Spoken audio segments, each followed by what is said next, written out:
So I felt special kasi meron silang pa-welcome. As you can see dito sa TV, nandito yung name ko. Feeling hotel vibes.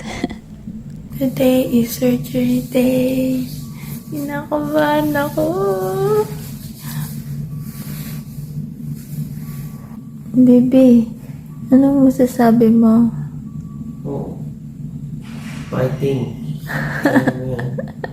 Sobrang sakit ng tuhod ko. Tapos ang sakit ng tiyan ko kasi kinakabahan na ako. Tada!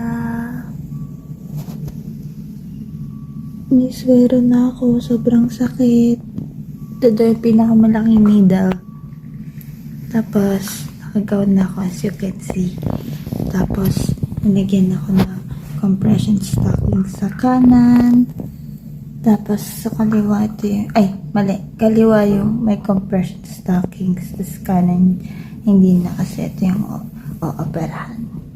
So, waiting para sa operating room. Kinakuman ako. Okay. Ang sakit. Sobrang sakit. Ibadal lang nila. Bibumax ka ba? Bibumax. Okay.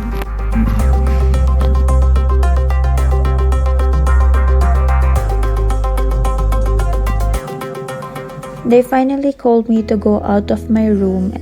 When I got to the OR, I was literally shaking.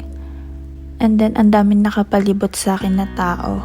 The original plan was to give me a general anesthesia, but I was asked by the anesthesiologist if I wanted the local anesthesia.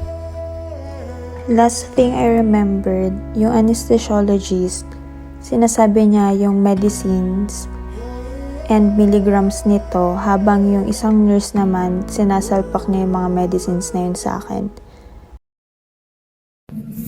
Hello guys. Tapos na yung surgery. Meron ba akong anesthesia? So ito pala yung feeling ng pagiging groggy. Kakataas ko lang from recovery room to suite. Antok pa ako. So matutulog muna ako.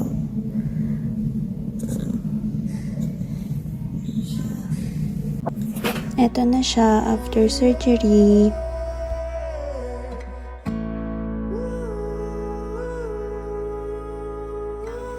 Usually, after na surgery, it'll only take a day. Tapos, pwede ka nang ma-discharge sa hospital.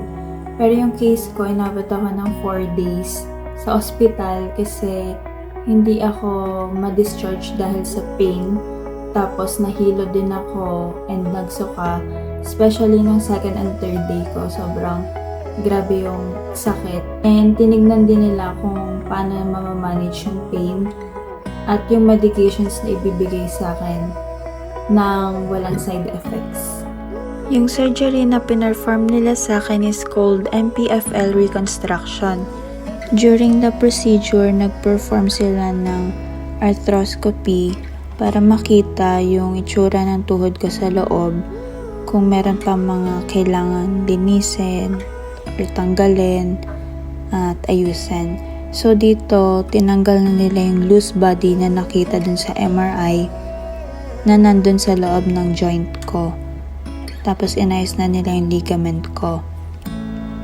Para maayos yung ligament ko, kumuha sila ng tissue or ng portion ng tendon doon sa may hamstrings ko. At yun yung magsisilbing bagong MPFL ko.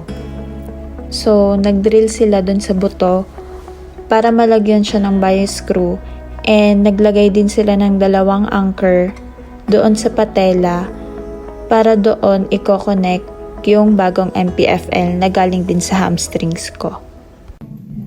Yan, medyo nawawala na yung anesthesia ko. Pero dehydrated pa din kasi konti pa lang yung iinom ng tubig. Pa lang yung bawas.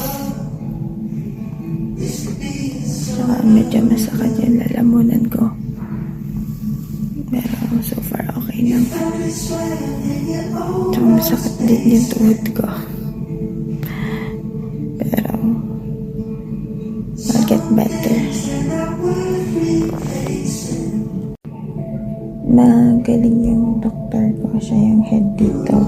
Orthopedic. So, thank you so much, Dr. Kuya. And sa mga staff dito. Mostly kabayan silang. So, pinaig talaga nila ako. Sobrang natatakot-takot. Pero, ayun, tapos na siya. Hello. So, I'm gonna be having a snack. So, merong soup, may sandwich. Snack na lang, sandwich na lang kasi. Tapos, salad and fruit salad. And what's this? Yogurt. That's all. Kakain muna ako. See you. Ito ngayon, inuubos ko pa yung yogurt and fruits. Sobrang sakit. Sino makita? Ayan.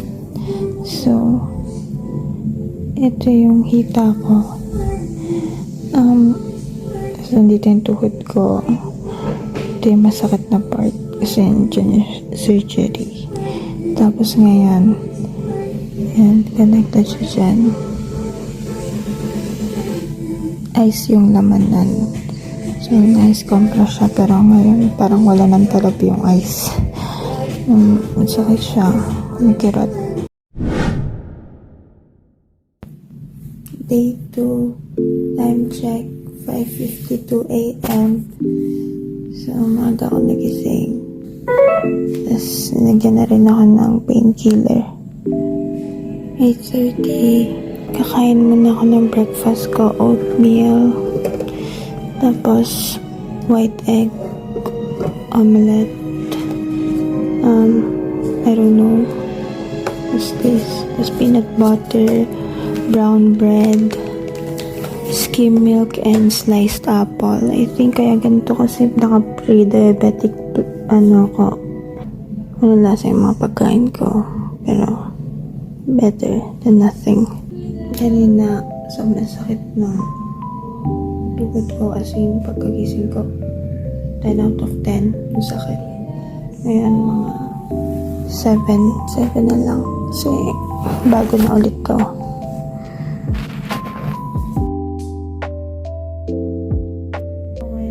Sobrang sakit kasi kahapon. Tapos nag-physio ako kanina. Napaiyak na lang ako kasi sobrang sakit talaga. Ivy, thank you for taking care of me. Love you. Where's my head? Sakit. Okay. Time check. 8:40 p.m. Kakatapos ko lang mag-dinner. Hindi na ako pwedeng uminom ng gamot kasi max na yun nainom ko.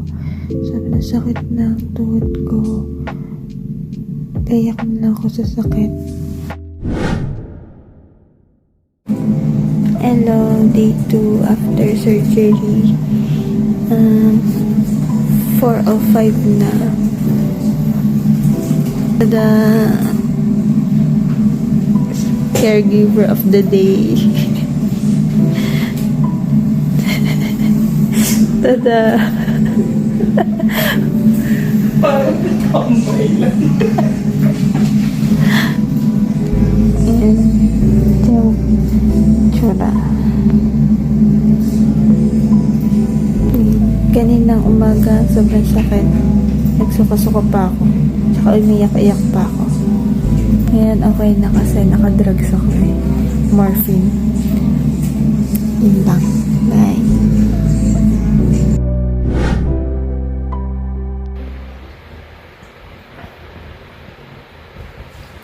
Today's update. Sunday August 27 at 9:15 p.m. Discharged na ako sa ospital. Bali, nandito na ako sa bahay. May pain pa din. Tapos, sobrang sakit ng tiyan ko dahil sa gamot. Parang isusuka ko yung kinain ko.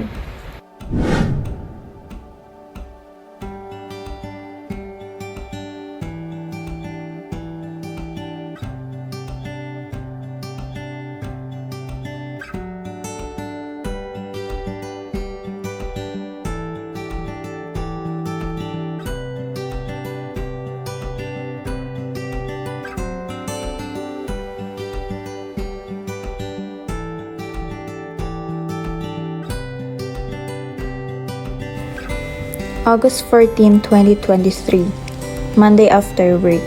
I was doing my workout at the gym. I was doing lunges, specifically the skater lunge. And apparently, my kneecap was dislocated again. So the photos you just have seen, that was it. And that was the second time. I also underwent a surgery. It's about the hemarthrosis or yung condition ng articular bleeding.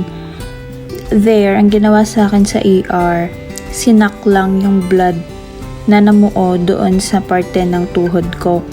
But, hindi na binuksan yung tuhod ko kasi sabi, yung ligament ko naman is mag-heal on its own. My doctor, he assured me that this is not gonna happen again, and he wants me to live freely without any pain. And yeah, I just like to say thank you to everyone who prayed for me, supported me, and giving me advices. Thank you all for your care and love. And that's it.